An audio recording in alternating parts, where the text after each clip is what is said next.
নমস্কার বন্ধুরা, আজকে রান্না করছি ইলিশ মাছ। ইলিশ মাছের পেটির মাছগুলো আমি নিয়েছি, নিয়ে এগুলো নুন হলুদ মাখিয়ে রাখবো, তারপরে এটা আমি আজকে রান্না করব। মাছের মধ্যে নুন হলুদ দিলাম,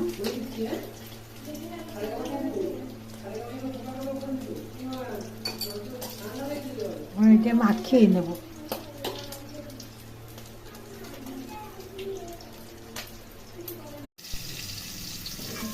এগুলি ভাজা হয়ে গেছে, এর মধ্যে এখন আমি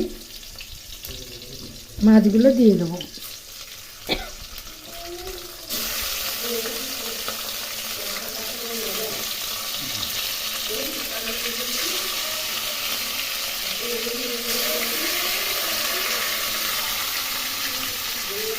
হালকা আছে পিটো পিট করে মাছগুলো ভেজে নেবো।